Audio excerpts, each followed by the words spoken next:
Salam alaikum, est-ce que vous m'entendez? Oui, on vous entend aussi. Est-ce qu'on peut commencer le cours? Est-ce que tout le monde est là? Bon, en attendant que vos camarades arrivent, Yes. pour les retardataires, est-ce qu'il y a des questions par rapport aux exercices qu'on avait traités la fois passée?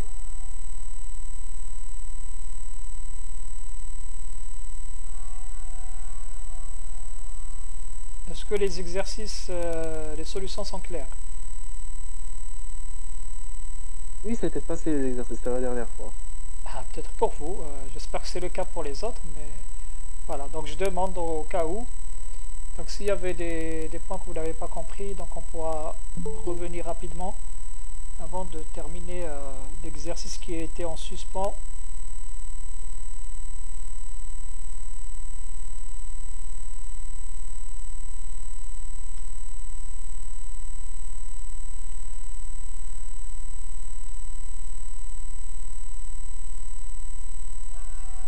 Alors, on avait commencé à traiter l'exercice 6.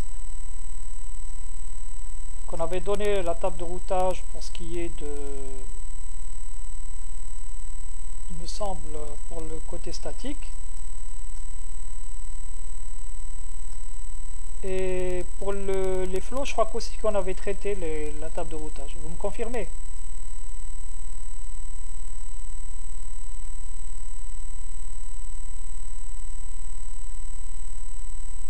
Est-ce qu'on avait traité la question 2? Oui, monsieur. D'accord.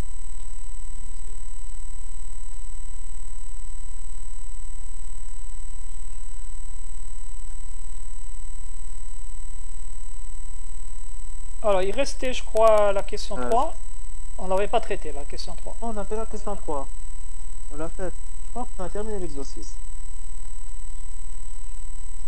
Et la dernière question, on l'avait traitée? Non.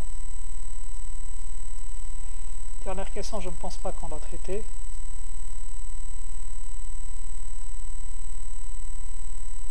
Concernant le nombre, alors c'était quoi?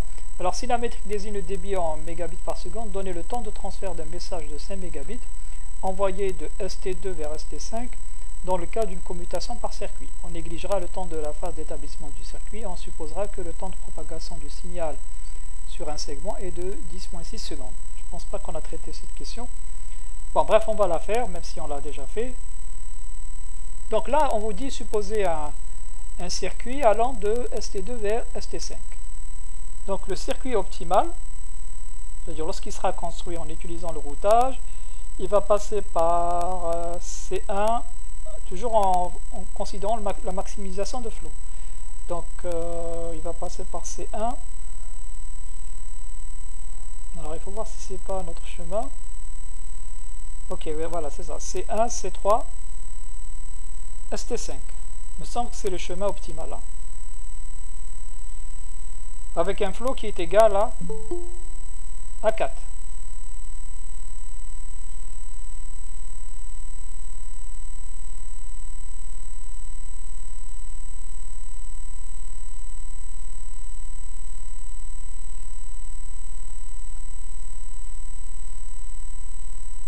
Donc c'est le chemin optimal qui a un flot est égal à 4. Donc si j'utilise une commutation par circuit, dans la commutation par circuit, on avait dit que les débits étaient synchronisés. C'est-à-dire que comme il n'y a pas de temps d'arrêt au niveau des nœuds intermédiaires, donc le débit entrant doit être le même que le débit sortant au niveau de chaque nœud. Parce que pendant que j'envoie, je reçois aussi. Donc je ne peux pas envoyer plus rapidement que par rapport à la vitesse à laquelle je reçois. Donc il faudrait qu'il y ait le même débit sur tout le chemin. Et donc ça sera le flot de ce chemin. Donc je vais pouvoir envoyer les données avec une vitesse maximale qui est égale à 4 mégabits par seconde. D'accord? Donc on m'a dit, donc le but c'est de calculer le temps de transfert d'un message de 5 mégabits. Alors le temps de transfert va impliquer, donc, oui ça on l'a dit, donc un temps de transmission au départ, c'est-à-dire le temps nécessaire pour que le message soit envoyé par la première station, à savoir ST2, plus un temps de propagation, puisqu'il n'y a pas de temps de séjour au niveau des nœuds intermédiaires, plus un temps de propagation de ce message-là sur tous les segments constituant mon chemin. Donc le temps de transmission, ça sera une règle de 3. Et par rapport au débit. Le temps de propagation, ça dépendra du nombre de segments dans mon chemin. Alors j'ai combien de segments? J'ai 1, 2, 3. Alors qu'on m'avait dit que il faut 10-6 secondes pour parcourir une liaison, donc un segment. Donc j'ai 3 segments, donc là c'est le temps de propagation du chemin. Le temps de transmission, il dépend du débit, qui est égal à 4 mégabits par seconde. Donc c'est le débit de départ, c'est-à-dire c'est celui qui va être utilisé pour envoyer par ST2 donc tout le message.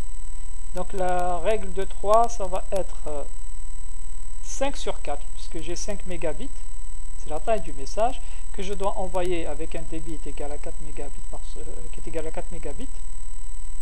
Pourquoi j'ai mis seconde ici? Je n'ai pas compris. 4 mégas.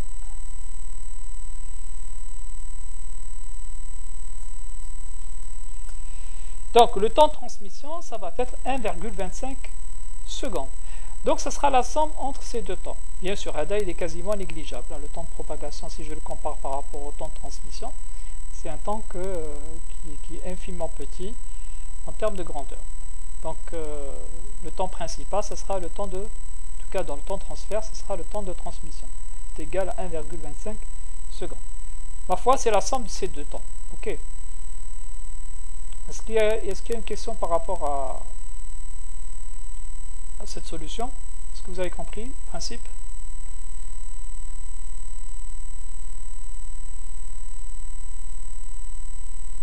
Retour s'il vous plaît. Oui, monsieur, c'est clair. Oui, monsieur.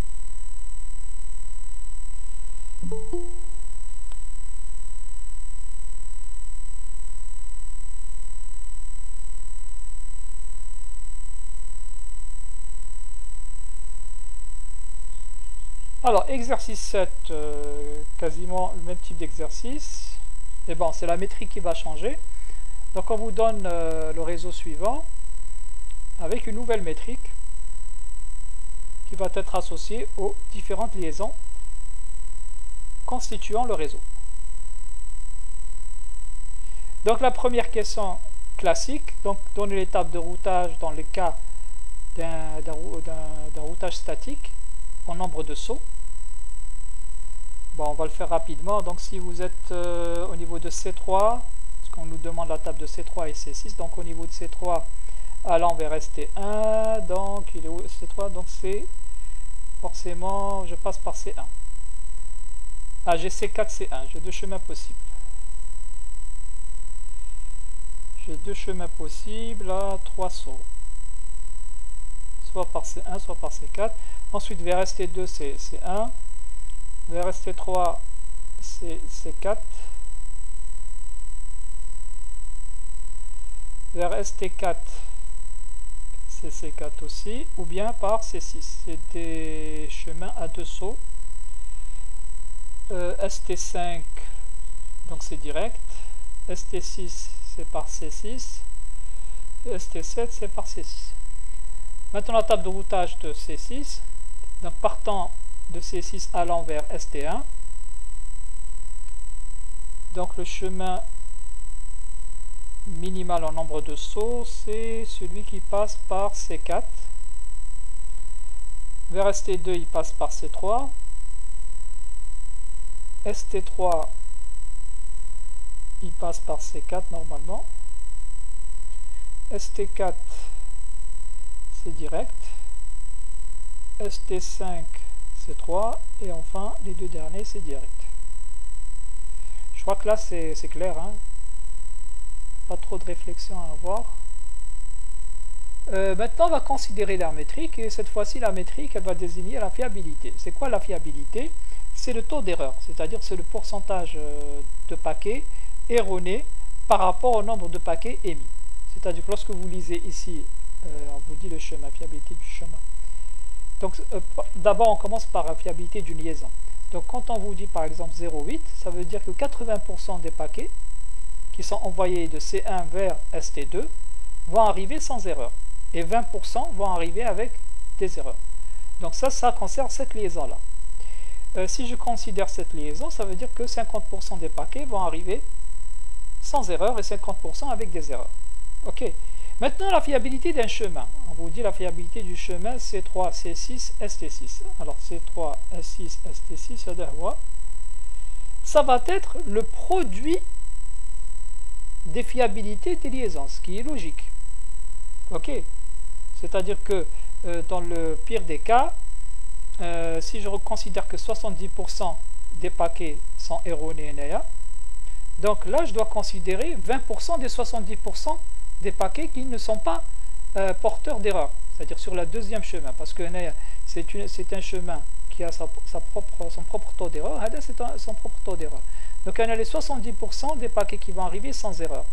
Ils vont être touchés une deuxième fois par des erreurs. Par exemple, le ça va être 20% des 70% qui vont pouvoir arriver sans erreur.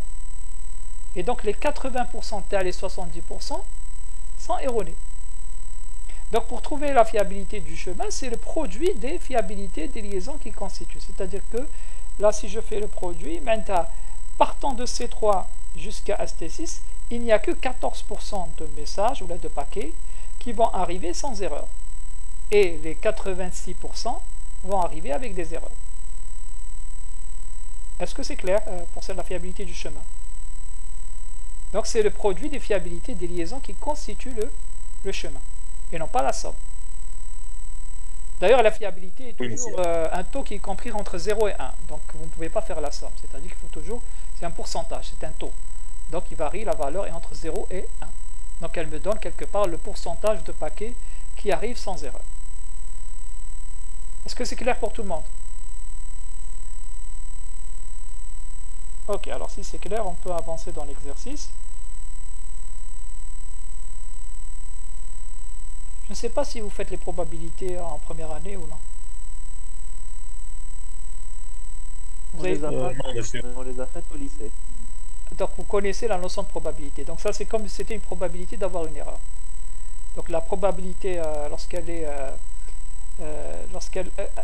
implique plusieurs éléments, c'est forcément le produit des probabilités, non pas la somme des probabilités. Alors, on va calculer justement le chemin optimal en considérant la fiabilité du chemin comme métrique à évaluer. Donc là, c'est un problème de maximisation, ce n'est pas un problème de minimisation. Donc on cherche à maximiser la fiabilité. Ce n'est pas un coût, c'est un gain. Donc on est toujours au niveau des routeurs C3, C6. Donc si je me positionnais au niveau de C3, quel est le chemin optimal en termes de fiabilité pour aller vers ST1? Donc il faut faire le produit C4. C par C4, et il faut être sûr, hein. Donc C4 0,8, 0,5, donc il est plus optimal que par C4, effectivement. Donc c'est C4, et la métrique du chemin, en tout cas la valeur de la fiabilité du chemin, ça va être 1, 0,8, 0,3, ça vous donne 0,24. Ok, ça c'est la fiabilité du chemin. Pour aller à ST2, donc le chemin optimal en termes de fiabilité, c'est celui qui passe par C4 aussi. Parce que si je passe par là, effectivement c'est plus court, mais ça ne m'offre pas le même taux de fiabilité. Donc il vaut mieux rallonger le chemin pour éviter qu'il y ait beaucoup d'erreurs. Donc là, en passant par le chemin, par le routeur C4, donc je vais avoir une fiabilité 1 fois 1, 0,8 fois 0,8, 0,64. On est d'accord. Ensuite, pour aller vers ST3, le chemin le plus optimal, c'est aussi celui qui passe par C4. Bon, il est un peu compliqué, mais c'est celui qui m'offre la meilleure fiabilité. Donc 1, 0,8, 1, 0,5, donc fiabilité 0,4. Pour aller à ST4, là aussi il faut voir. Alors soit je passe par C6, soit je passe par C4. Bon, il faut voir que Hadi, elle n'est pas intéressante si je passe par là. Donc il vaut mieux passer par là. Donc le plus fiable, ça serait par C4 avec une fiabilité de 0,4. Pour aller à ST5, donc c'est direct.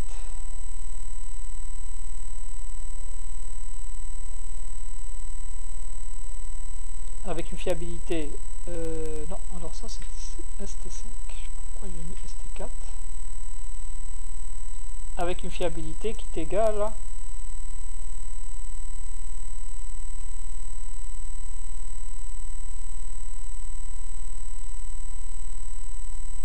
à 0,4. Alors ST5 aussi. ST6.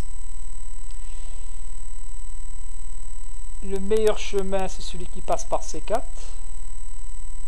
Avec une fiabilité 0,8 x 0,2, donc 0,16.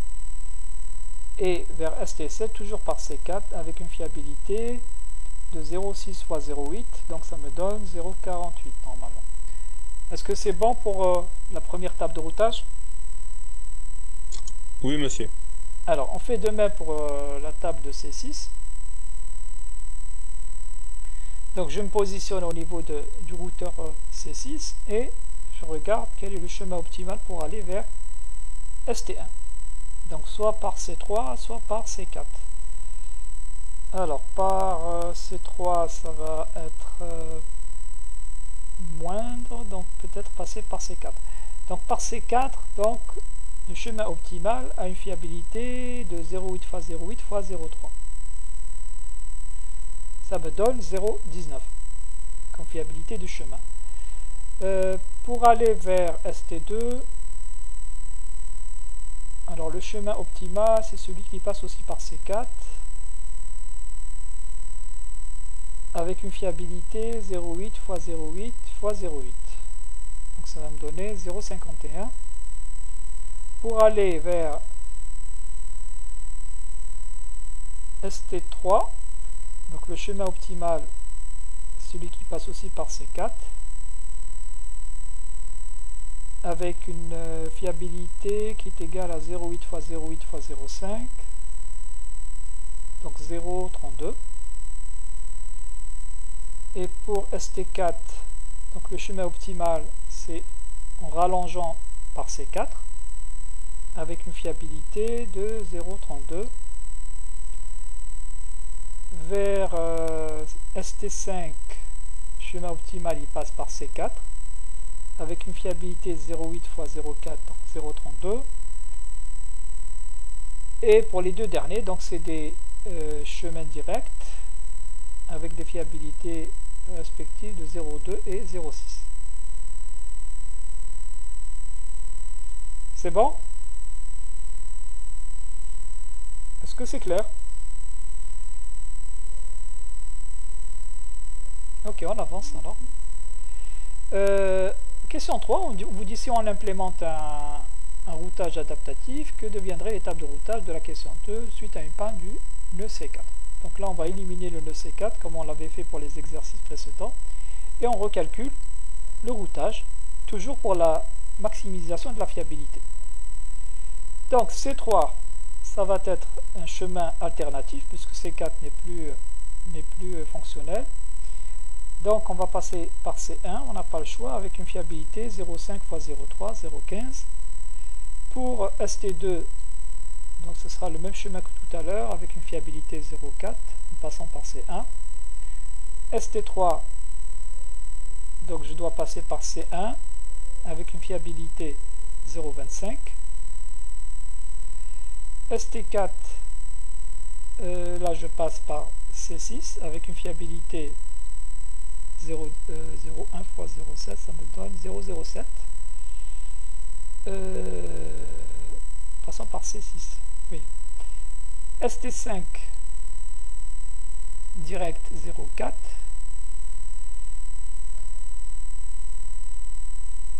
Alors pourquoi j'ai mis ST5?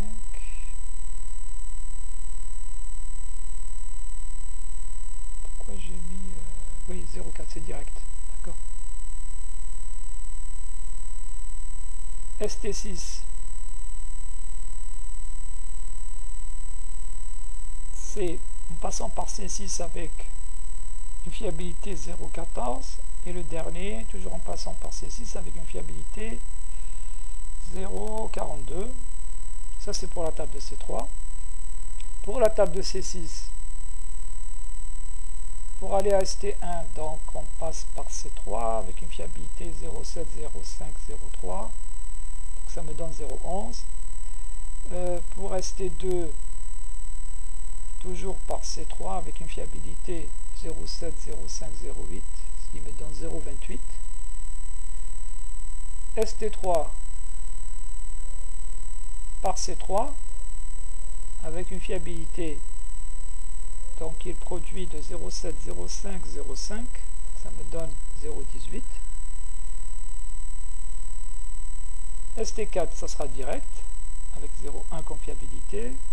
ST5 par C3 0,7, 0,4, donc 0,28. Et enfin les deux derniers, c'est des chemins directs.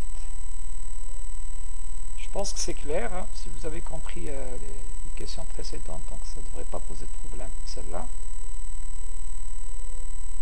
On va passer à la dernière question. On vous dit si la métrique désigne le pourcentage de paquets reçus correctement, donné dans le meilleur et dans le pire des cas, le nombre de paquets à retransmettre si on suppose que la station ST2 envoie 100 paquets vers ST7 en mode commutation par circuit. On considérera les tables. On considérera alors où j'en étais avant d'être interrompu, et on considérera l'étape de la question 2. Alors on va d'abord déterminer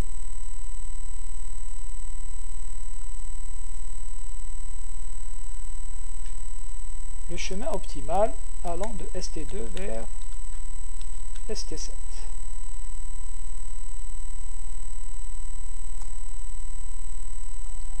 Alors de ST2 vers ST7, où est le chemin optimal? Donc il passe par C1, C2, C4, C6, ST7. Donc la fiabilité de ce chemin,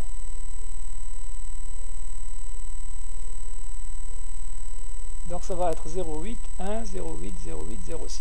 Donc ça c'est la fiabilité des liaisons composant ce chemin-là. Vous êtes d'accord que c'est le chemin optimal, hein? Donc je vais travailler avec ce chemin. Maintenant, il faut se positionner dans une commutation par circuit. Dans une commutation par circuit, la vérification ne se fait pas au niveau des nœuds intermédiaires. Elle se fait au niveau du nœud final. C'est-à-dire que il n'y a aucun traitement. Hein? Quand je fais un circuit, j'essaye de relayer le plus tôt, c'est-à-dire aussi rapidement que je peux, l'information qui arrive en entrée vers la bonne sortie. C'est le but de la commutation par circuit, pour minimiser le temps de séjour au niveau des commutateurs. Donc je n'ai pas le temps de faire une vérification. S'il y a vérification, elle se fera au niveau de ST7. Donc je vais me trimballer les erreurs. C'est-à-dire que les erreurs qui ont été observées au niveau du premier segment, au niveau des paquets, les paquets vont arriver éventuellement avec leur erreur jusqu'à ST7.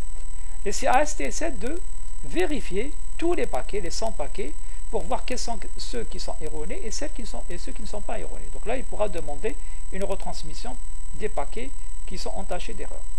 Donc si je prends le meilleur cas, c'est de dire que la probabilité d'erreur, c'est-à-dire que là, la probabilité d'erreur, elle est de 20%. C'est-à-dire que 80% qui vont arriver, des paquets qui vont arriver vers C1, vont arriver sans erreur.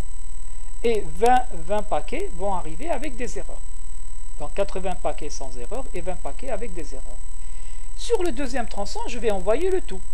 Je vais aussi bien envoyer les 20 paquets qui avaient des erreurs que les 80 paquets qui n'avaient pas d'erreur, parce que je ne fais pas de vérification et que je ne bloque pas au niveau des nœuds intermédiaires. Quand je suis avec une commutation par circuit. Par contre, si j'étais avec une commutation par paquet, ça serait différent. La commutation par paquet implique de recevoir tout le paquet, de le vérifier avant de l'envoyer vers le destinataire, avant de l'envoyer vers le prochain routeur. Donc là, je ne suis pas dans une commutation par paquet, je suis dans une commutation par circuit. La vérification n'a pas lieu au niveau des nœuds intermédiaires, donc j'envoie tous les paquets, même ceux qui sont erronés. Donc quand je me positionne par rapport au meilleur cas, c'est de dire que la probabilité d'erreur qui pourra se produire sur les paquets qui sont relayés. Bon, là, il n'y a pas d'erreur. Donc, c'est les mêmes paquets qui vont arriver vers C2. Mais quand je suis, par exemple, au niveau de C2, là, on me dit aussi qu'il y a 80% des erreurs. Je peux me poser la question, est-ce que l'occurrence d'erreur qui va se produire ici, est-ce qu'elle va toucher les paquets qui n'ont pas été entachés d'erreur en arrivant vers C2, ou là, elle va toucher aussi les paquets qui étaient concernés par l'erreur. Donc, si je prends le meilleur scénario, c'est de dire que l'erreur, elle va toucher tous les paquets qui étaient déjà entachés d'erreur avant d'arriver à C2. Maintenant, les 80%, je vais aussi inclure les 20%, les 20 paquets qui contenaient aussi des erreurs. Donc ça, c'est le meilleur des cas. Bon, bah, donc si je raisonne comme ça, ça veut dire au niveau de ces 4, combien de paquets vont arriver sans erreur? Et bien, ça va être 80%. Puisque je suppose ici que dans le meilleur des cas, un des 20 paquets vont aussi être concernés par l'erreur. Je vais supposer que c'est les mêmes paquets qui étaient entachés d'erreur entre ST2 et C2. Et les 80% qui n'ont pas été entachés d'erreur de ST2 vers C2 vont être épargnés aussi une deuxième fois entre C2 et C4. Ça, c'est le meilleur scénario. C'est-à-dire que c'est la probabilité, oui. L'erreur, elle va être confinée au niveau des premiers paquets qui étaient déjà concernés par l'erreur entre ST2 et C1. Et je raisonne comme ça pour tous les autres segments. C'est-à-dire, je suppose que les paquets qui ont été concernés par l'erreur sur les segments précédents vont encore être touchés par l'erreur au niveau des segments qui suivent. Donc, si j'essaie d'estimer le nombre de paquets qui va arriver à ST7 sans erreur, ça serait quoi? Comment on va déterminer ce taux-là? C'est la question qui est posée. C'est combien de paquets vont arriver sans erreur et combien de paquets je devrais retransmettre avec ST7 dans le meilleur des cas.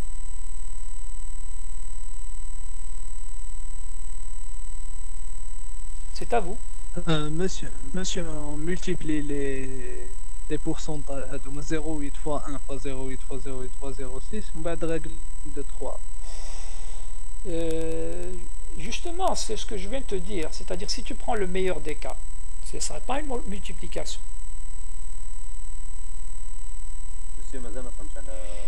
Voilà, alors parce que dans le meilleur des cas et dans le pire des cas, là on est en train de raisonner le premier cas, le meilleur cas, c'est-à-dire que si alors d'abord il faut revenir sur le fait que dans la commutation par circuit, qui est un cas spécifique, la vérification ne se fait pas au niveau des commutateurs routeurs, elle se fait au niveau de la dernière station. Ça, c'est un cas spécifique, c'est-à-dire que je ne le retrouve pas dans les autres types de transmission, dans le routage ou là, dans les commutations par paquet. Parce que dans le routage ou la commutation par paquet, tous les routeurs ou là, les nœuds intermédiaires vont vérifier. Ils vont vérifier le paquet avant de le transmettre sur le deuxième segment. C'est-à-dire que là, normalement, si j'étais en routage ou là en commutation par paquet, 82% des paquets vont passer, c'est-à-dire qu'ils vont être envoyés vers ces deux, les 20% vont être accusés négativement et on va demander à les retransmettre. Ça, c'est dans le cas où je n'utilise pas une commutation par circuit. Malheureusement, ou heureusement, dans la commutation par circuit, je ne fais pas de vérification au niveau des nœuds intermédiaires. Donc, s'il y a vérification qui doit se faire, elle se fera au niveau du nœud terminal, le destinataire. Donc, c'est lui qui va évaluer tous les paquets. D'accord? Donc, les 100 paquets, ils vont être vérifiés au niveau de ST7. À aucun moment des nœuds qui ont été traversés. Donc, si j'ai 100 paquets qui sont envoyés par ST2, donc là, sur la première liaison, 80% vont arriver sans erreur. 20% vont arriver avec des erreurs. De C1 vers C2, tous les paquets vont arriver sans erreur. OK? Donc, au niveau de C2, je vais me retrouver avec les 20 paquets qui étaient entachés d'erreurs dans le premier segment et les 80 paquets qui sont arrivés sans erreur.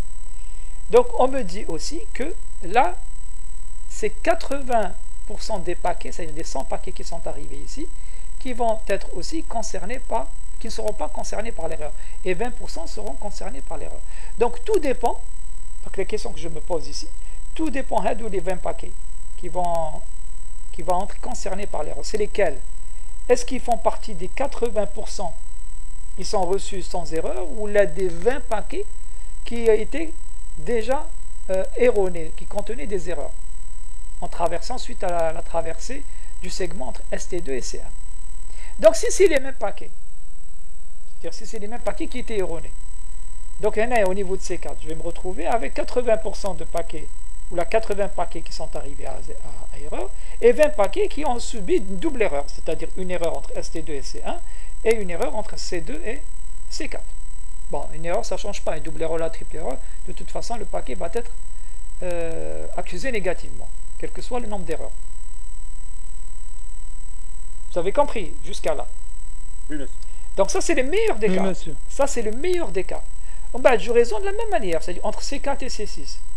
Je peux me dire, dans le meilleur des cas, c'est toujours les mêmes paquets qui ont été concernés par l'erreur ici, qui vont aussi avoir une erreur, une incidence d'erreur triple. Encore une erreur sur la liaison C4, C6. Donc dans le meilleur des cas, au niveau de C6, je vais retrouver 80 des paquets qui vont arriver sans erreur et 20 paquets qui vont être concernés par l'erreur. Et enfin, entre C6 et ST7, c'est 0,6. Donc là, malheureusement, les 20 paquets Hadouk ne suffisent pas pour absorber toute la probabilité d'erreur. Donc je suis obligé de rajouter 20 autres paquets qui n'ont pas été encore concernés par l'erreur. Donc le nombre de paquets au mieux qui va arriver à ST7, ça va être 60, c'est-à-dire le minimum des fiabilités des liaisons qui vont constituer mon chemin. D'accord? Donc ça sera 60 paquets bien reçus et 40 paquets à retransmettre dans le meilleur des cas. C'est-à-dire ça, c'est un cas, j'allais dire, exceptionnel. Hein. Il ne pourra jamais se produire dans la réalité, mais on va dire que c'est le meilleur des cas théoriques. Dans le pire des cas, c'est de raisonner à l'inverse. C'est de se dire que à chaque fois que je traverse un segment ou la liaison, c'est toujours de nouveaux paquets qui sont entachés par des erreurs. Voilà, c'est-à-dire ce n'est jamais les anciens, ce n'est jamais ceux qui ont été concernés par l'erreur au niveau des segments précédents qui vont être entachés une deuxième fois par une erreur. C'est à chaque fois que je prends donc un nouveau paquet, c'est-à-dire sans erreur, qui va cette fois-ci être concerné par l'erreur. Dans ce cas-là, ça sera le produit, c'est-à-dire c'est le pire des cas. Et en faisant le produit, je vais trouver ici 0,8 fois 1 fois 0,8 fois 0,8 fois 0,6 fois 100, c'est le nombre de paquets. Je vais trouver que 30 paquets vont être bien reçus et 70%, c'est-à-dire 70 paquets, seront à retransmettre.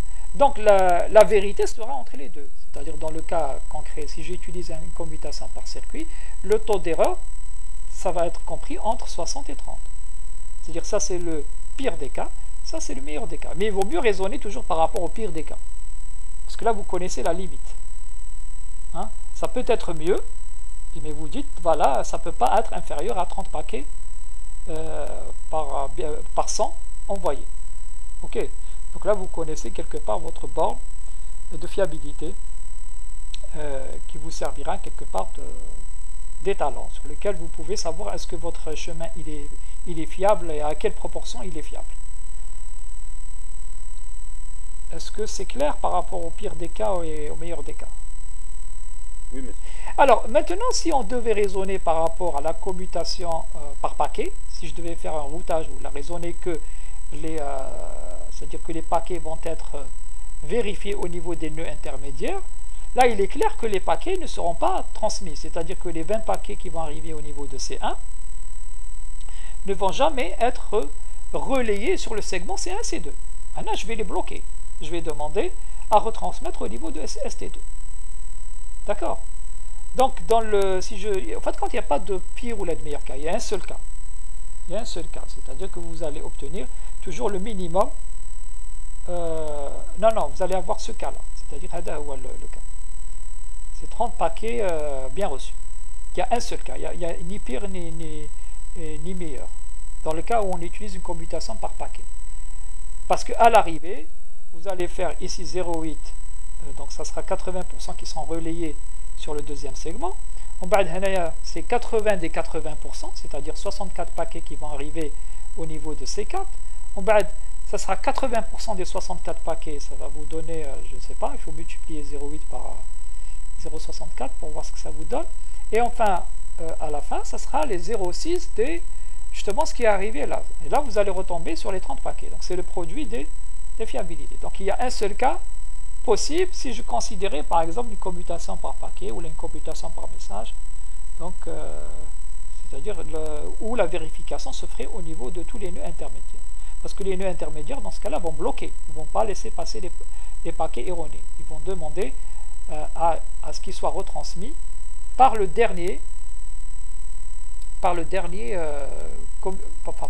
routeur qui les a envoyés.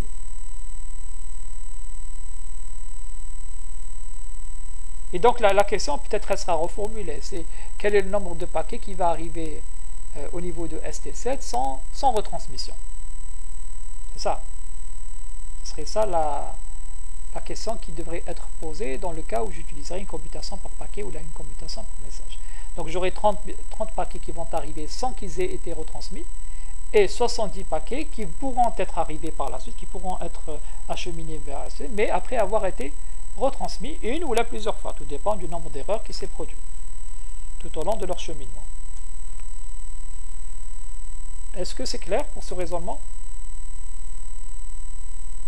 Oui, monsieur. D'accord, donc s'il n'y a pas de questions, on aura terminé avec la série d'exercices que je vous enverrai tout à l'heure, Inch'Allah. Donc là, on va passer au cours. On termine le cours. Est-ce qu'il y a des questions par rapport au cours concernant notamment les protocoles de routage? Est-ce que vous avez pu les revoir, comprendre comment ils fonctionnent? Je vous ai envoyé hier la diaporama, donc je pense que vous l'avez reçu, donc vous pouvez revoir a priori les exemples qu'on avait donnés concernant par exemple le routage à vecteur de distance ou à état des liens. Je pense que vous les avez compris. Ok, donc si vous avez compris, on va passer à la dernière section de ce chapitre. Elle concerne le contrôle de flux et de congestion. Alors c'est quoi le contrôle de flux et de congestion? Ce sont les techniques que je vais implémenter pour éviter qu'il y ait une saturation du réseau, c'est-à-dire essayer d'équilibrer le trafic ou essayer de prévenir un début de congestion. C'est quoi la congestion? C'est lorsque il y a un encombrement du trafic ou là, une augmentation du trafic qui va dépasser la capacité d'absorption du réseau. C'est-à-dire que le réseau il a été conçu ou là, il a été élaboré pour pouvoir acheminer un trafic à un instant donné. C'est-à-dire qu'il peut, tout dépend des débits des liaisons, tout dépend des capacités mémoire des différents nœuds que vous avez.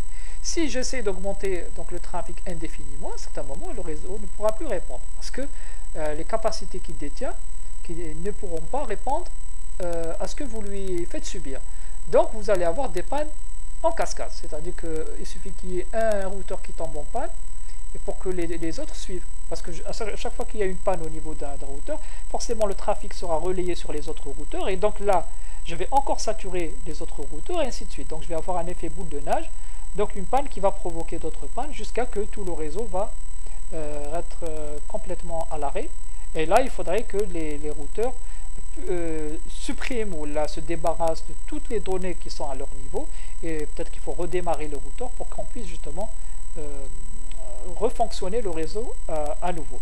Et donc il y a un arrêt, c'est-à-dire que le réseau va être à l'arrêt pendant un certain temps. Et si le problème est si les sources, les émetteurs, parce qu'elles ne reçoivent pas d'ACK, réémettent de nouveau leurs données, donc elles vont peut-être provoquer une deuxième fois la congestion. Donc la congestion, il faut trouver des techniques justement pour éviter justement que la saturation dure dans le temps, que les pannes Hadouk deviennent quelque part une habitude, c'est-à-dire que la première panne va enchaîner d'autres pannes, que ce soit au niveau d'autres routeurs, mais au niveau du même routeur. Parce que même si j'aurais initialisé le routeur, je ne peux pas peut-être éviter une deuxième panne, parce que le trafic va continuer à augmenter du fait des retransmissions. Parce que quand il n'y a pas d'ACK, je fais quoi après? Je déclenche le timer, je ne reçois pas d'ACK, je réémets une deuxième fois, et donc je vais encore resaturer de plus belle le réseau. Voilà, on vous dit une augmentation de trafic soumis dans les nœuds, donc augmentation du temps d'attente avant traitement dans les nœuds, le débit diminue, le temps de transit dans le réseau croît, c'est la congestion légère.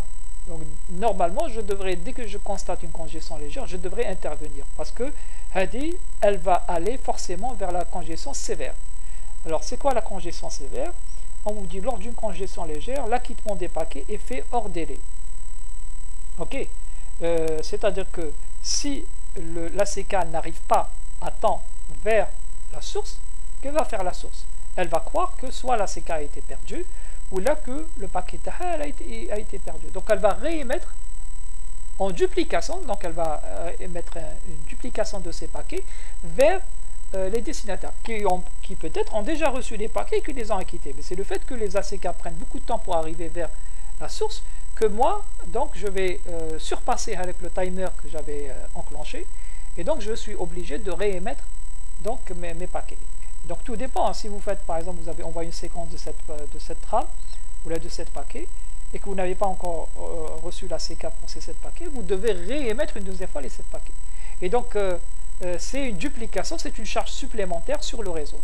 Et donc ça va en s'accroissant, c'est-à-dire que à chaque fois que vous rajoutez une duplication, vous allez encore saturer les routeurs, saturer leur mémoire, ça fait des délais d'attente encore plus importants, et forcément vous allez avoir un acquittement hors délai supplémentaire. Et ça va en s'enchaînant, ce qui va provoquer justement ce qu'on appelle la congestion sévère. Alors, plus de paquets ne sont pas acquittés à temps, plus de files d'attente débordent. C'est-à-dire lorsque vous avez trop de paquets qui arrivent au niveau des routeurs, et la file d'attente, elle a une capacité. C'est-à-dire que dans les routeurs, une file d'attente peut-être qui peut contenir 100 paquets. S'il y a plus de 100 paquets, je suis obligé de détruire. Je n'ai pas le choix. C'est-à-dire que les derniers paquets qui arrivent... Monsieur, les tampons. Les tampons, c'est des files d'attente. Tu as une file d'attente. Parce que quand tu as une sortie du routeur, tu n'as pas qu'un seul paquet à router. On peut avoir plusieurs paquets qui arrivent de différentes entrées et qui veulent aller vers la même destination. Bah, de la politique que tu vas implémenter, quel est le paquet que tu vas mettre en priorité, en tête de file? Ça dépend. Hein. On peut prendre la politique first in, first out, FIFO. Premier arrivé, premier servi. Comme on peut considérer une autre politique de priorité par rapport au trafic qui circule. C'est-à-dire que par exemple, le trafic multimédia, celui qu'on a actuellement, donc, qui sera plus prioritaire. Parce qu'il faudrait le traiter plus rapidement pour qu'il soit routé au niveau des routeurs. Le reste des trafics, ce qu'on appelle le trafic best effort, c'est-à-dire que le trafic qui concerne les pages web, et en dernier lieu, tout ce qui est obtenu par commutation de messages, c'est-à-dire que les emails, etc., ça, ce sera le trafic de faible priorité. Donc on peut avoir aussi cette politique qui soit implémentée au niveau des files d'attente. Mais si vous dépassez la capacité mémoire, vous n'avez pas où stocker les paquets qui arrivent, et que vous n'avez pas terminé d'envoyer tous les paquets, vous êtes obligé de détruire un certain nombre de paquets. Alors ça pourrait être les derniers, ça pourrait être aussi les emails. En général, on commence par les emails, parce que c'est eux qui prennent beaucoup d'espace, et leur traitement est plus compliqué. Donc on préfère se débarrasser des emails avant de passer aux paquets qui ont une taille plus petite.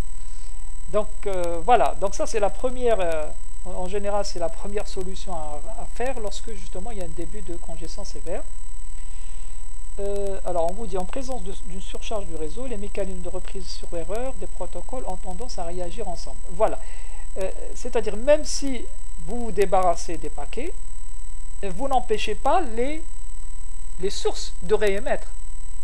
C'est-à-dire qu'elles vont continuer à réémettre de manière continue. Tant qu'elles ne reçoivent pas d'ACK, elles vont continuer à réémettre. Donc la congestion n'a pas de fin. C'est-à-dire que si vous ne mettez pas il vaut mieux l'éviter. C'est-à-dire si vous ne mettez pas un mécanisme très très efficace pour arriver à faire en sorte que tous les éléments constituant le réseau arrêtent de transmettre pendant un certain temps, vous leur coupez donc le droit d'émettre, parce que si vous ne dites pas aux stations, il faut arrêter d'émettre, parce que tant que vous continuez à émettre, vous allez que faire empirer les choses. C'est ça le problème, c'est-à-dire que même si je me débarrasse de tout ce que j'ai comme paquet au niveau d'un routeur, ben l'émetteur n'est pas au courant. Il continue d'envoyer ses paquets, et tant qu'il ne reçoit pas d'ACK, il va encore refaire une duplication des paquets. Et donc ça va être un enchaînement de paquets, de transmission de paquets, de duplication de paquets, qui va maintenir la congestion au niveau des routeurs. Donc l'idéal, c'est que lorsqu'un paquet est détruit, lorsque les paquets sont détruits au niveau des routeurs suite à une congestion sévère, c'est que les émetteurs soient au courant. C'est-à-dire qu'il y ait des mécanismes qui permettent de leur dire, voilà, on est en état de congestion, arrêtez d'émettre pendant un certain temps. Et donc ce sont les mécanismes qu'on va essayer d'implémenter au niveau du contrôle de flux et de congestion. C'est-à-dire qu'essayer de réguler le trafic lorsque ce trafic-là est en train, ou là, tous les trafics qui sont en train de circuler dans le réseau sont en train de le saturer, ou là de le mener à une congestion sévère. Et donc la meilleure solution, c'est la prévention, c'est-à-dire c'est d'éviter que l'état de congestion n'apparaisse. Parce qu'une fois que l'état de congestion apparaît, c'est très très difficile de revenir vers un état normal.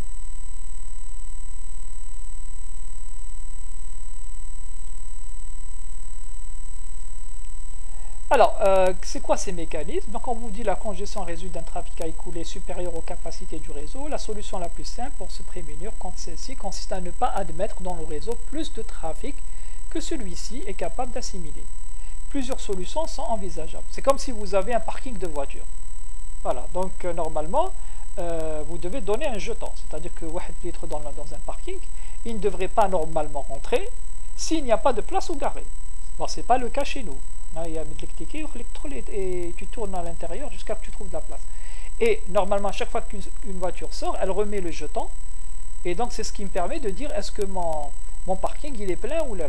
Donc, on peut considérer le réseau comme étant un parking. C'est-à-dire qu'il a une capacité d'absorption de paquets. On va dire que je peux autoriser 10 000 paquets à circuler dans le réseau. Si il y a 10 000 paquets à l'instant T, je ne devrais pas autoriser le 10 001e paquet à rentrer dans le réseau. Je dois le mettre en attente. Ce serait ça la politique idéale à implémenter. Bon, malheureusement, comme je n'ai pas une seule source, c'est-à-dire que j'ai en fait des sources distribuées, je ne peux pas gérer le mécanisme de jeton. Je peux le gérer au niveau d'une station, mais le gérer par exemple dans un réseau qui met Internet, c'est impossible. C'est-à-dire que vous avez des millions et des millions de machines. Comment répartir le droit d'accès, c'est pas toujours évident. Enfin, c'est impossible. Sauf si vous avez un petit réseau. Dans un petit réseau, on peut implémenter ce type de politique. On a par exemple un réseau, un serveur dans le réseau, c'est lui qui donne le droit d'accès. Mais dans un grand réseau qui a le réseau Internet, c'est quasiment impossible. Mais ça serait la solution idéale. Donc on va intervenir à des échelles plus localisées. C'est-à-dire c'est toujours le principe le jeton, mais pas à l'échelle globale, mais à des échelles localisées au niveau du réseau. Donc plusieurs solutions sont envisageables. On vous dit asservir le débit des sources sur la capacité de traitement de chacun des nœuds. C'est le contrôle de flux qu'on va détailler par la suite. Ne pas admettre plus de trafic dans le réseau que celui-ci n'est capable d'en écouler. C'est le contrôle d'admission. Et éviter la propagation de rafales de données au cours du réseau en réalisant un lissage de trafic. Par rapport à ce dernier point, ce qui va effectivement provoquer les congestions de réseau, ce sont lorsque les trafics arrivent tous en même temps. C'est-à-dire que toutes les machines décident d'envoyer le trafic en même temps. C'est comme le réseau de transport, c'est lorsque tout le monde sort en même temps. C'est là où on va congestionner par exemple les autoroutes ou les routes. Si tout le monde ne sortait pas à des heures de pointe, l'autoroute ne serait pas par exemple encombrée à 16h, entre 16h et 18h.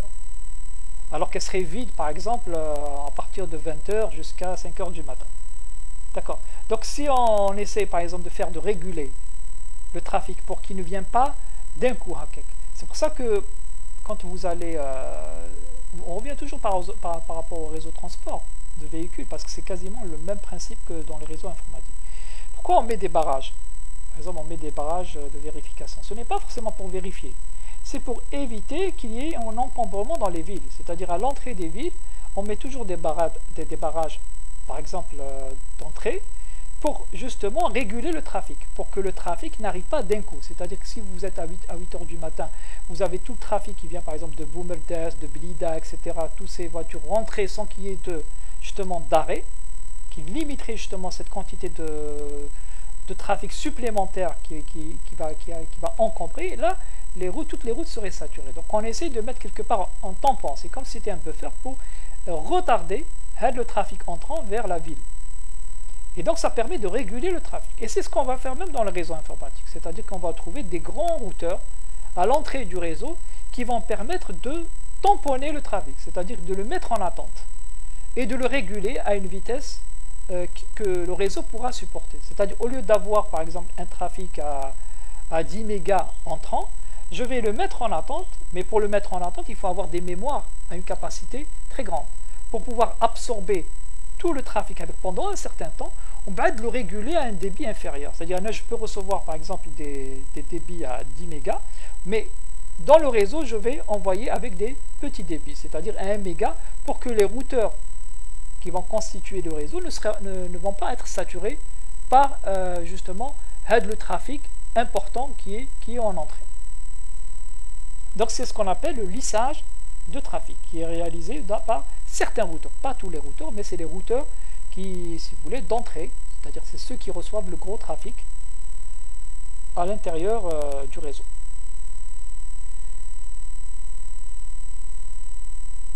Alors, on vous dit la notion de contrôle de flux et de contrôle de congestion sont différentes. Le contrôle de flux s'intéresse aux échanges entre deux nœuds, alors que le contrôle de congestion cherche à limiter le nombre de paquets en transit dans le réseau. Voilà, le contrôle de flux, on en a parlé par exemple dans HDLC. On avait vu un certain nombre de mécanismes pour permettre le contrôle de flux. Donc le contrôle de flux, il va s'intéresser, ou là il va essayer d'apporter des solutions pour réguler le trafic entre deux machines, c'est-à-dire entre une source et une destination. Par contre, le contrôle de congestion, il va apporter des solutions pour réguler le trafic dans tout le réseau, indépendamment des émetteurs et des destinataires. C'est-à-dire que lui, il ne s'intéresse pas qui a envoyé à qui. Il cherche à limiter le nombre de paquets qui circulent dans le réseau. Donc le contrôle de flux va participer quelque part au contrôle de congestion. C'est-à-dire si vous mettez des mécanismes pour contrôler le flux entre une source et une destination, quelque part vous allez réduire la quantité de trafic qui va circuler dans le réseau. Donc c'est une partie, si vous voulez, c'est une solution du contrôle de congestion. Mais si vous voulez, elle n'agit pas au même niveau. Wahed, il agit entre un seul trafic, sur un trafic, c'est le contrôle de flux, ou le contrôle de congestion, il agit sur tous les trafics, indépendamment des sources et indépendamment des destinations. C'est ce qui est représenté dans ce schéma-là. Okay. Donc le contrôle de flux, c'est au niveau d'une seule communication. C'est les mécanismes que je vais implémenter au niveau d'une communication entre une source et une destination. Le contrôle de congestion, c'est les mécanismes qui vont agir sur toutes les communications sans distinction. C'est clair? Oui, monsieur. Oui, monsieur.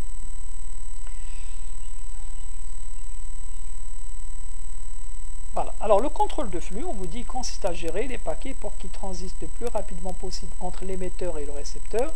Il cherche à éviter les problèmes de congestion du réseau qui surviennent lorsque trop de messages y circulent. Donc en augmentant le nombre de paquets envoyés, le débit ne tend pas forcément vers une valeur limite, ce qui serait la capacité maximale du réseau. On observe un décroissement du débit et un ralentissement du trafic. Ce phénomène est dû à des saturations diverses. Donc lorsque vous voulez, par exemple, utiliser votre débit maximal, le débit de la liaison théorique TAE, elle est de 4 mégas. Si vous essayez d'augmenter, vous avez envie d'exploiter le maximum de votre débit, là ça serait une erreur. C'est-à-dire si vous essayez de tendre vers les 4 mégas, vous allez forcément à un certain moment avoir une courbe en cloche. C'est-à-dire vous allez arriver à un pic, le pic avec vous aurez une chute. Pourquoi? Parce que dès que vous allez essayer d'augmenter le trafic, vous allez provoquer des saturations au niveau des routeurs. Si tous les émetteurs essaient de maximiser les performances en même temps, forcément ça va mener à des saturations diverses au niveau des routeurs et ainsi de suite. Et donc s'il y a des saturations, forcément les paquets vont être détruits. C'est-à-dire la première solution qui va être adoptée, c'est destruction des paquets. Donc le débit réel effectif, c'est-à-dire si je compte le nombre de paquets qui va arriver réellement vers la destination, je vais tendre vers 0. C'est-à-dire en cas de congestion sévère. Parce qu'à chaque fois que le paquet que j'envoie, même si je l'envoie réellement, il ne va pas arriver. Donc je suis obligé de réenvoyer. Donc si je calcule le nombre de paquets qui est réellement arrivé à destination, je vais me retrouver peut-être avec un débit en tout cas un taux de paquets qui arrive très très faible. C'est ce qu'on avait vu tout à l'heure avec les erreurs. Donc ce soit peut-être dû aux erreurs de transmission ou là à des erreurs dues à des saturations au niveau des routeurs, donc des suppressions de paquets, ou là des paquets qui sont abandonnés parce qu'ils ne sont pas routés. Donc encore une fois, le fait d'aller vers un maximisation des performances, c'est-à-dire d'essayer d'utiliser le débit maximal des liaisons qui me sont offertes, ne va pas forcément venir me permettre d'obtenir des performances plus importantes. Ça peut avoir aussi un effet inverse, c'est-à-dire que je vais provoquer une chute des performances parce que j'aurais provoqué des saturations au niveau des routeurs intermédiaires.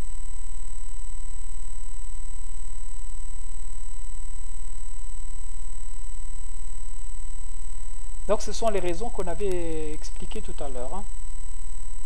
Donc c'est un enchaînement, si vous voulez, de panne, de saturation qui va mener justement vers cette chute du débit effectif par rapport au débit théorique.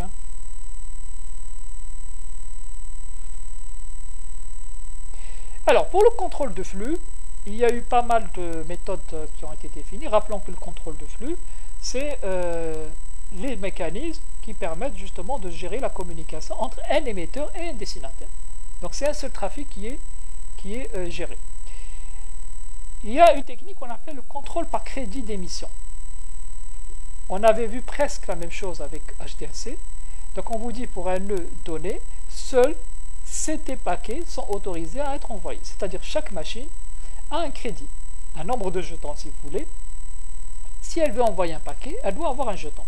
Quand elle n'a plus de jetons, donc elle doit attendre. Elle doit attendre que les jetons lui parviennent.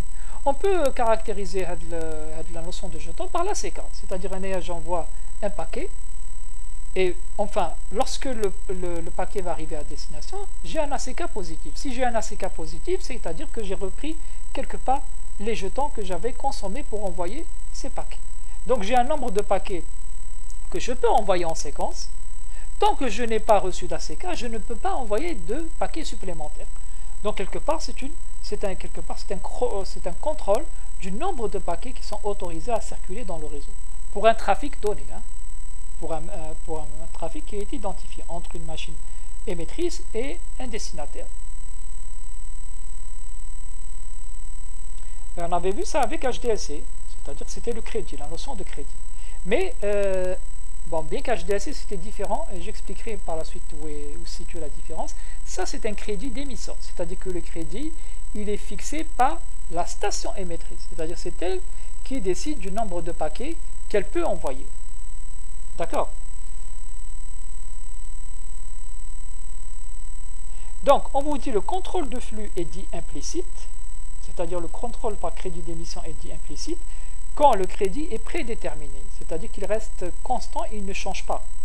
Ok, c'est-à-dire que c'est un nombre de jetons qui ne va jamais changer. J'ai toujours la possibilité d'envoyer, par exemple, 7 paquets ou 8 paquets, et que ce soit pour moi ou là pour les autres stations. Et donc, ça ne change pas tout au long de la communication. Ok, qui met le compteur HTLC. Donc, on avait dit que la limite, c'était égal à 7. C'est ça, donc je pouvais envoyer 7 RAM, quelle que soit la station. Donc si le compteur ne change pas, donc ça c'est ce qu'on appelle un contrôle de flux implicite. Donc il est fixe et il ne va jamais être modifié au cours de la communication.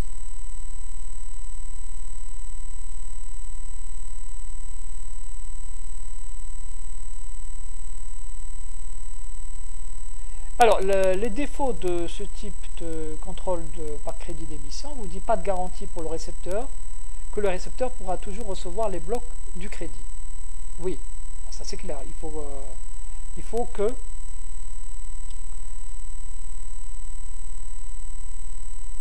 tout dépend s'il y a des erreurs ou non. Okay. Donc la transmission ne bénéficie pas d'éventuelle évolution des capacités de réception du destinataire. Donc là, c'est-à-dire que comme le crédit il est configuré par l'émetteur, donc si le récepteur a la possibilité de recevoir pendant un certain temps plus que ne peut envoyer l'émetteur, donc je ne peux pas profiter de l'augmentation de ses capacités parce que la valeur elle est toujours fixe, elle est implicite, donc elle ne change pas. En cas de saturation, le récepteur envoie un message de demande d'arrêt des émissions. Oui, ça on peut le faire, oui. La saturation du message peut intervenir avant que le crédit ne soit épuisé. Là, alors ça c'est un inconvénient. Rappelez-vous lorsqu'on avait vu HTLC avec la commande RNR, c'est-à-dire que si par exemple le récepteur était bloqué. Donc s'il était bloqué, alors tout dépend à quel moment il est bloqué. Il peut être bloqué en début de transmission. Maintenant j'envoie sans savoir que le récepteur a été bloqué. Et donc tous les paquets que je vais lui envoyer, ils vont être ignoré par le récepteur. Donc il va y avoir un certain nombre de paquets que je devrais retransmettre parce que le destinataire a été bloqué. Parce que moi, je ne savais pas. Et donc, c'est en recevant, par exemple, la commande avec RNR, qui va me dire que le récepteur a été bloqué, que là, je serai informé. Et dans ce cas-là, je suis obligé de réémettre tous les paquets qui n'ont pas été reçus par le destinataire suite à son blocage. Donc, c'est ce qu'on appelle l'inertie. C'est l'inertie du contrôle de flux. C'est-à-dire combien de paquets au maximum je dois retransmettre en cas de saturation du destinataire. Donc, en général, c'est égal à la fenêtre, à votre contrôle de votre crédit. C'est-à-dire si votre crédit d'émission est égal à 7, vous pouvez avoir 7 paquets à retransmettre dans le cas où le destinataire s'est bloqué avant que vous n'envoyiez les paquets. Donc ça, c'est parmi les inconvénients.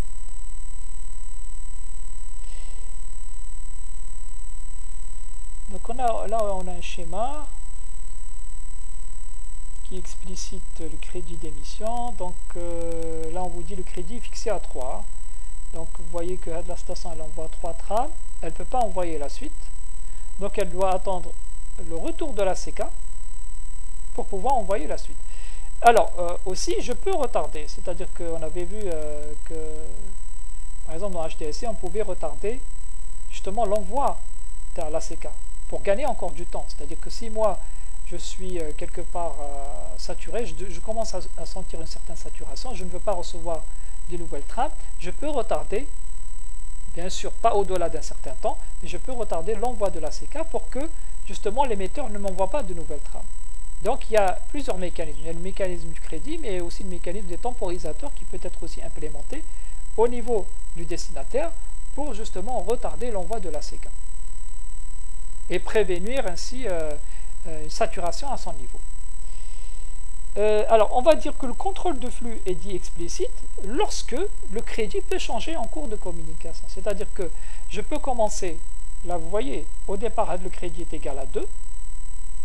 Donc il fixe le nombre de jetons TAO à 2.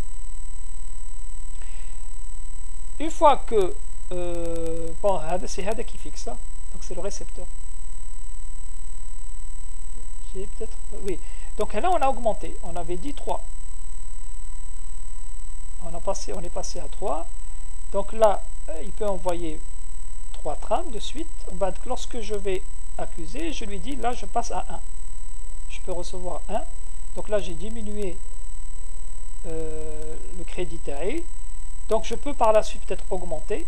Donc ça, c'est ce qu'on appelle un contrôle de flux explicite. C'est-à-dire que la valeur du crédit d'émission peut évoluer au cours d'une communication. Elle n'est pas fixe comme c'est le cas du contrôle de flux dit implicite. Donc là, c'est une meilleure gestion que dans le premier cas. Parce que je peux m'adapter par rapport au réseau. C'est-à-dire lorsque le réseau est saturé, par exemple, je réduis le crédit. Lorsque le réseau redevient normal, ou revient vers un état normal, je peux augmenter le nombre de paquets que je peux envoyer ou recevoir, tout dépend où je suis.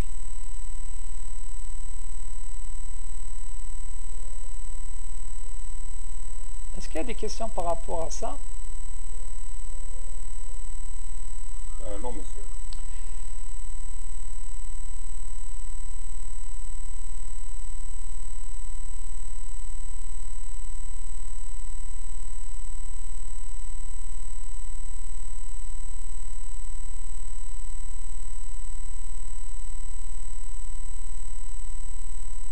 Alors tout à l'heure j'ai dit une bêtise, je ne sais pas, je me rappelle plus ce que j'ai dit. J'ai dit contrôle par crédit d'émission.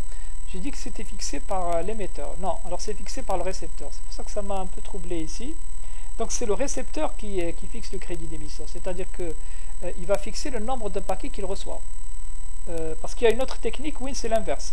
Donc ça, c'est ce qui est fixé. Le contrôle par crédit d'émission, le CT, il est fixé par le récepteur. C'est le récepteur qui va dire, voilà le nombre de paquets que je peux recevoir. C'est pour ça qu'ici, vous voyez, ça a été modifié par le récepteur. C'est le récepteur qui fixe la valeur des paquets qu'il peut recevoir. Enfin, ces deux notions quasiment identiques. Donc, c'est KMF HDLC, on a vu le compteur NS, en fait, quand il est fixé par l'émetteur. Là, c'est fixé par le récepteur. Ça ressemble à peu près à HDLC, simplement, les valeurs, tu as les compteurs, tu as le nombre enfin, tu as le crédit d'émission. Il n'est pas fixé au niveau d'émission, mais il est fixé par rapport à la réception. Donc, c'est la réception qui va dire combien de paquets elle peut recevoir à un instant donné. Bon, le cas inverse, c'est-à-dire que lorsque ce crédit-là, il est fixé par l'émetteur, on va appeler ça le contrôle par fenêtre d'émission. Donc le contrôle par fenêtre d'émission, il est quasiment similaire au contrôle par crédit d'émission. Simplement, le contrôle par fenêtre d'émission, c'est l'émetteur qui va fixer le nombre de paquets qu'il peut envoyer. Et si je me positionne par rapport au contrôle par crédit d'émission, c'est le récepteur qui fixe le nombre de paquets qu'on peut lui envoyer. Donc ça ressemble, mais ce n'est pas la même extrémité qui va décider du nombre de paquets à émettre ou là à recevoir. Dans le premier cas, c'est le récepteur. Dans le contrôle par crédit d'émission, c'est le récepteur qui fixe le nombre de paquets qu'on peut lui envoyer. Dans le contrôle par fenêtre d'émission, là c'est quasiment ce qu'on avait vu avec HTLC, c'est-à-dire c'est l'émetteur qui décide quel est le nombre de paquets qu'il peut envoyer. Donc on vous dit dans ce mécanisme de fenêtre d'émission, les paquets sont numérotés modulo la taille de la fenêtre W fixée par l'émetteur et contiennent deux compteurs PS, donc compteur de paquets émis, c'est comme le NS dans HDLC, et PR qui est le compteur de paquets reçus, c'est-à-dire le NR, le fameux NR. Donc l'émetteur n'est pas autorisé à émettre que les paquets inclus dans sa fenêtre, c'est-à-dire donnés par le nombre, la largeur de sa fenêtre, fixée à W. De son côté, le récepteur envoie à l'émetteur la valeur de son compteur PR, qu'on avait noté NR dans HDLC, en l'incrémentant du nombre de paquets correctement reçus en séquence. Okay. À partir de là, l'émetteur peut procéder au décalage de sa fenêtre pour prendre en compte les nouveaux paquets. Donc à chaque fois qu'il y a un acquittement, je glisse la fenêtre TI. On avait montré un schéma en cours lorsqu'on avait parlé d'HDLC, c'était la fenêtre glissante avec. Donc à chaque fois qu'il y a un acquittement, je faisais déplacer la fenêtre pour qu'elle puisse inclure de nouveaux paquets qui n'ont pas encore été envoyés. Donc dans le cas d'une congestion, elle ne peut très bien ne pas renvoyer immédiatement les acquittements s'il désire décharger momentanément le réseau. Elle évitera au nœud émetteur de transmettre de nouveaux paquets. Ça concerne les fameux temporisateurs que je peux implémenter au niveau du destinataire pour retarder la CK, ce dont j'ai parlé tout à l'heure. Bon, la remarque, c'est celle que je viens de donner, à savoir que le crédit d'émission est souvent confondu avec la fenêtre d'émission ou anticipation. Donc, ce sont des techniques quasiment similaires.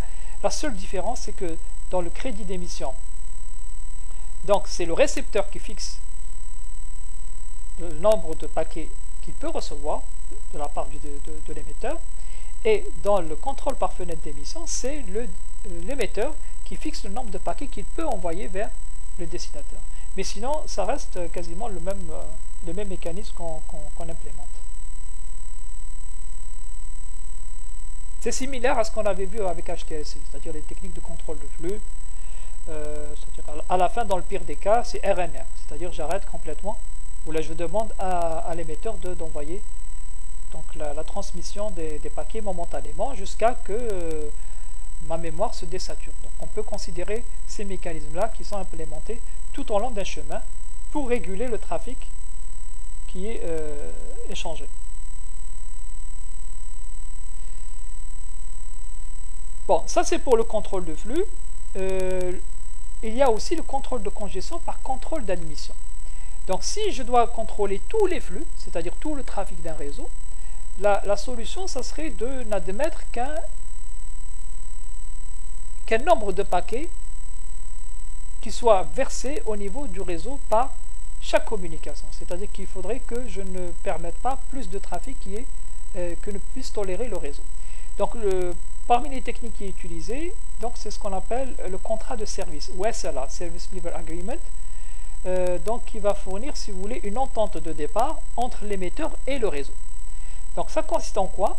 Donc on vous dit chaque abonné du réseau spécifie à l'abonnement ou à la connexion la description du trafic qu'il va soumettre au réseau. Donc une fonction de surveillance vérifie en permanence que le flux respecte le contrat. 3 ans de fonctionnement peuvent alors être définis.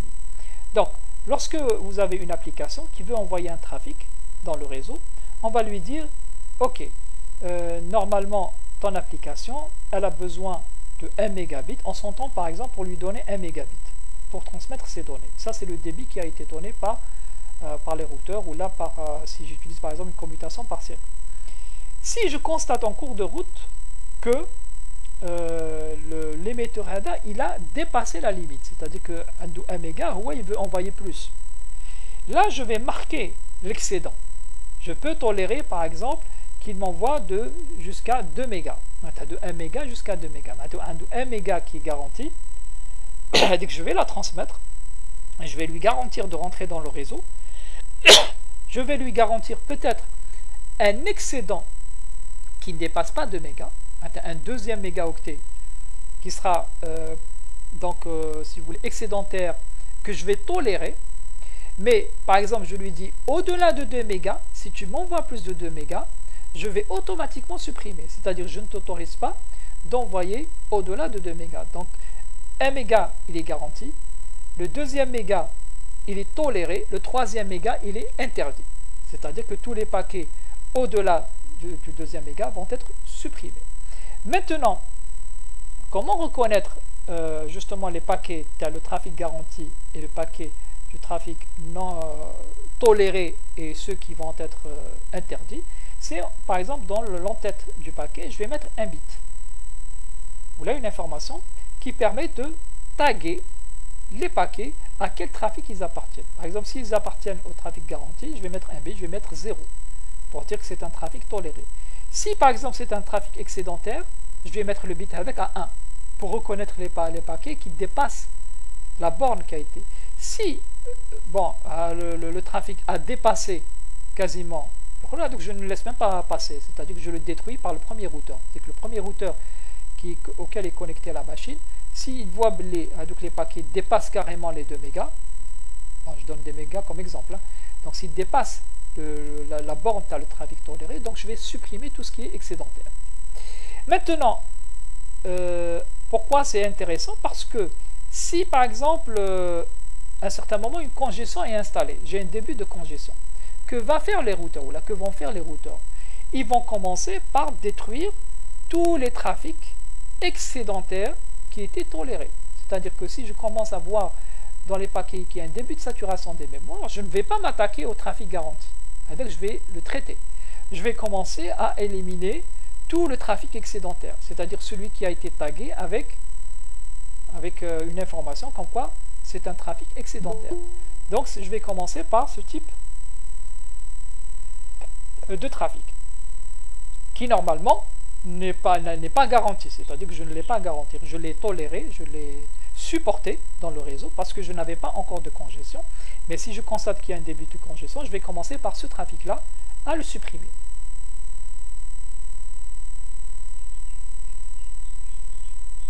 Ok, donc c'est ce marquage de données entre trafic garanti, trafic excédentaire et trafic hors quota qui va me permettre de mieux gérer justement les capacités du réseau. Parce que quand je donne une capacité par rapport au trafic garanti, je sais que avec le trafic garanti, il ne va pas encombrer le réseau. C'est-à-dire si je vous ai donné 1 méga, c'est que avec le méga, je peux le supporter. Par contre, le reste, je ne pourrai pas le supporter tout le temps. C'est-à-dire que dans certains cas, je serai amené à supprimer éventuellement tout ce qui excède le trafic garanti. Donc ça, c'est la politique qui va être implémentée dans le SLA, c'est-à-dire le Service Level Agreement. C'est comme un contrat d'entente entre la machine qui veut envoyer sur le réseau et le réseau lui-même. C'est-à-dire le réseau, c'est comme si tu signé un contrat, ils vont dire voilà, je te donne le débit, c'est sûr que je vais le garantir, mais si tu dépasses d'1 méga, je peux être amené à te le supprimer, mais si tu dépasses 2 mégas, ça c'est clair que je ne vais pas accepter d'envoyer ce type de trafic excédentaire. Est-ce qu'il y a des questions par rapport à ça? Bien sûr, c'est transparent par rapport à vous. C'est implémenté au niveau des systèmes d'exploitation, au niveau des routeurs. Donc on va en fonction des applications, en fonction justement de l'état du réseau. Donc ce sont des mécanismes qui vont être exécutés par moment et en fonction justement de type de trafic que j'ai envie d'écouler dans le réseau. Est-ce qu'il y a des questions par rapport à ce point?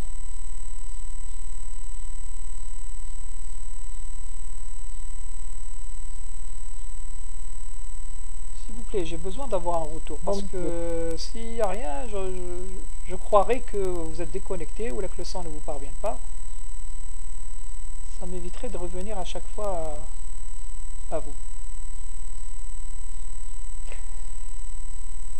Ok, alors, pour éviter les rafales, je connais les rafales, c'est la quantité de données ou de trafic qui arrive d'un coup. C'est-à-dire que c'est tout le monde qui envoie à un moment donné ou là à l'instant donné. C'est ces cas-là, c'est dans cette configuration-là que je vais provoquer, que j'ai plus de chances de provoquer une congestion. C'est lorsqu'il y a des silences pendant un temps, ben, tout le monde essaie d'envoyer en même temps ces données. Parce que si j'essayais d'équilibrer la charge dans le temps, à la rigueur, je n'aurais pas de problème. Donc le principe, ça serait d'être capable d'équilibrer l'envoi des données dans le temps, c'est-à-dire de retarder les trafics pour qu'ils n'arrivent pas au même moment au niveau des routeurs. C'est ce que j'essaie d'expliquer tout à l'heure avec le réseau de transport, c'est-à-dire mettre des super routeurs à l'entrée, ou des grands barrages, comme on trouve un peu partout à l'entrée d'Alger, pour retarder le trafic entrant, pour qu'il ne sature pas justement le transport à l'intérieur des villes. Donc dans le réseau, c'est ce qu'on va faire. On va mettre des grands routeurs à l'entrée des réseaux pour justement retarder le trafic pour qu'il puisse être lissé, c'est-à-dire qu'il ne va pas rentrer avec des débits importants, mais avec des débits régulés, c'est-à-dire des débits qui ne sont pas très forts pour les routeurs, parce que les routeurs ont une capacité de traitement. Si je leur envoie beaucoup de données ou beaucoup de paquets en même temps à partir de toutes les entrées, donc forcément ils vont commencer à se saturer et peut-être tomber en panne. Donc on va leur envoyer à des vitesses ou à des débits qui puissent supporter. Et donc ce sont donc les grands routeurs qu'il faudra mettre le paquet, c'est-à-dire il faut mettre des capacités de stockage très importantes pour qu'ils puissent justement absorber le surplus de trafic et de le retarder, retarder l'entrée de ce trafic dans le réseau, ou de l'étaler sur le temps, l'étaler dans le temps. Donc le lissage de trafic, on vous dit, même si chaque source respecte son contrat de service, la congestion peut résulter de la simultanéité de soumission de rafales par les différentes sources. Pour éviter cet afflux sporadique, on effectue à l'entrée du réseau un lissage du trafic. Alors c'est la technique du seau percé ou leaky bucket. Donc dans ce système, les données sont mises en file d'attente et délivrées régulièrement. Donc le mécanisme du seau percé est un mécanisme de prévention, ce n'est pas un mécanisme de résolution. C'est-à-dire il essaie de prévenir la congestion. Donc le principe, c'est comme si vous avez un seau qui est troué au milieu. Donc vous avez le débit, c'est le seau HDA qui est en train d'être rempli avec ce tuyau. Donc la sortie on peut considérer ça comme étant un routeur. Donc il est en train d'absorber le trafic très important qui arrive en entrée et qui va le délivrer en petites gouttes à travers le trou que j'ai percé au niveau de ce seau-là. Donc dans le réseau, je vais avoir justement ce trafic qui est lissé, qui va arriver avec un débit qui est régulier. Alors qu'on peut supposer que là, par exemple, le débit le tuyau, il est irrégulier, il est très fort. Des fois, j'ai affaire à des forts débits, des fois à des débits très moins importants. Donc c'est ce qu'il faut éviter, c'est la variation des débits, c'est-à-dire des débits très forts, on va des temps de silence, on va des débits encore plus forts. Donc le fait de mettre le seau ou de tampons, des routeurs tampons, ça permet d'absorber justement ces variations de débit et de réguler à des débits qui peuvent être supportés par les routeurs qui font partie de mon réseau. Donc les routeurs qui vont faire partie de mon réseau vont recevoir des informations ou des paquets à une vitesse qui est homogène, c'est-à-dire qui ne change pas. Tout dépend de ce qui a été configuré au niveau de ce routeur. C'est ça le principe du seau percé. Donc là, j'aurais besoin d'avoir des tampons, donc des mémoires, des files d'attente très importantes qui ont la capacité de stocker beaucoup de paquets et de les mettre en attente pour pouvoir justement les injecter dans le réseau avec une vitesse qui pourra être supportée par les routeurs constituant le réseau.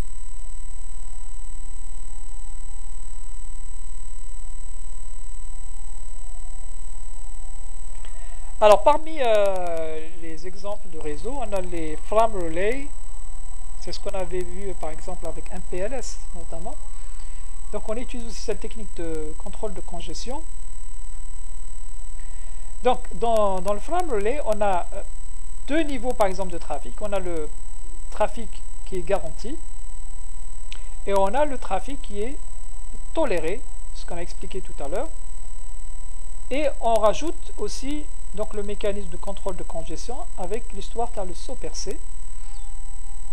Donc c'est comme si j'avais un premier niveau, un premier saut qui est percé.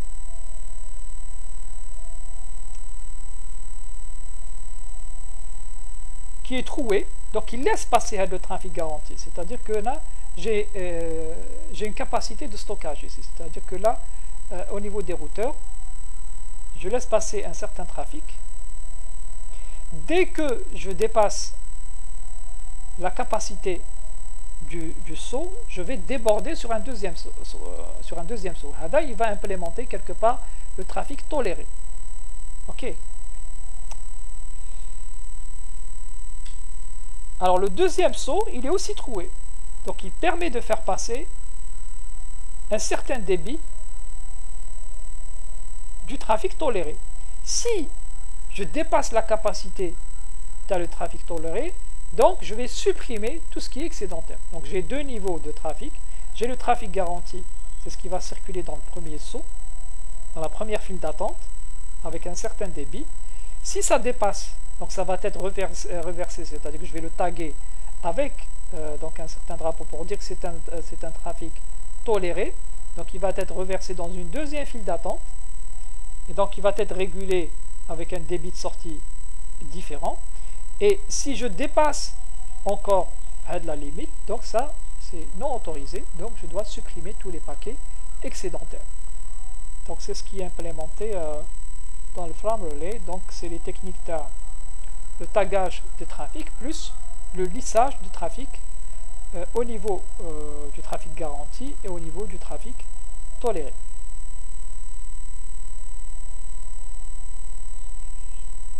Est-ce qu'il y a des questions par rapport au lissage de trafic? Non, monsieur. Bon, on va bientôt terminer. Non, monsieur. Alors, un autre mécanisme qui permet d'éviter la congestion, et on en a parlé dans le routage par inondation, c'est le time to live. C'est-à-dire c'est la durée de vie que vous pouvez donner au paquet. Donc pour éviter que les paquets tournent indéfiniment dans le réseau, suite à des problèmes de routage ou à des problèmes de saturation, ben vous leur donnez une durée de vie. Alors la durée de vie, elle peut être implémentée par une date.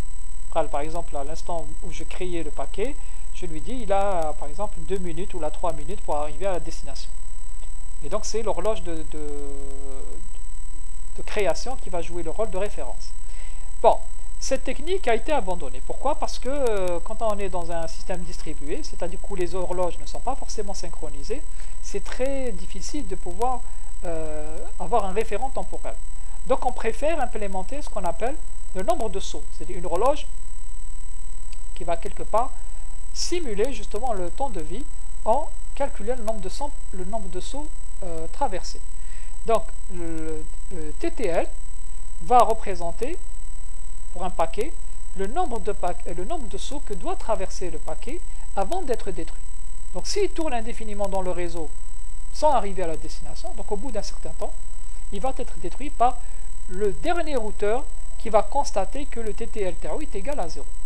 C'est comme si vous dites que le paquet il a 100 vies, on va dire que le TTL-TAO est égal à 100. À chaque fois qu'il passe un routeur, il perd une vie. D'accord? Donc il faudrait qu'il arrive, il faut qu'il termine son chemin ou là, son parcours avant d'épuiser toutes les vies qu'il a. S'il arrive en gardant quelques vies, tant mieux. Au moins il en garde une. Ça serait bien. S'il a perdu toutes ses vies, eh ben, il sera détruit définitivement. Donc dans ce cas-là, il faudra que l'émetteur le réémette parce qu'il ne va pas recevoir la CK qui permet de la quitter.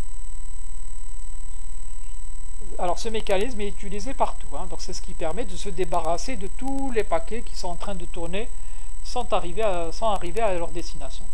Donc, parce qu'il y a pas mal de paquets qui sont déroutés, qui n'arrivent pas justement qu'on n'arrive pas à acheminer vers la destination. Donc ça serait la solution.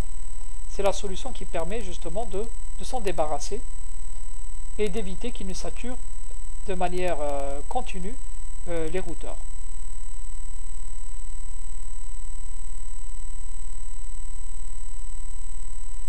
Voilà, donc on a terminé avec ce chapitre. Hein. Donc là, c'est une conclusion de ce qu'on avait vu de cette dernière section. Est-ce qu'il y a des questions par rapport à tout le chapitre, éventuellement par rapport à cette dernière section?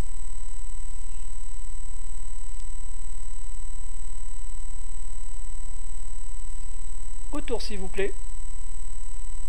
Non, Personnellement, monsieur. Bon, alors je ne connais pas encore le programme présentiel. Donc j'espère que si vous êtes informé, vous me l'envoyez parce que là on n'a rien reçu. Donc si c'est mercredi, c'est ça, la dernière fois c'était mercredi me semble. Oui, monsieur. Voilà, donc on se dit à mercredi. Oui, monsieur. Et donc je suppose c'est une semaine ou la deux, c'était ça, c'était 2 semaines. Qu'est-ce qui a été Non, dit non. Voilà. Alors tout dépend. Si c'est احنا ما على بالناش monsieur. alors si c'est 2 semaines, donc le contrôle ce sera la dernière semaine, la dernière demi-heure de la deuxième semaine. Si c'est la semaine prochaine, ben ça sera la semaine prochaine. Donc ça sera la dernière demi-heure des 2 heures qui nous seront octroyées. D'accord, monsieur. Ok, donc en fonction de ce que dira l'administration. D'accord, monsieur. Donc encore une fois, je rappelle, vous êtes concerné pour le contrôle simplement pour le chapitre 2, c'est ça, 1 et 2. Donc tout ce qui est couche physique, donc débit, transmission, multiplexage.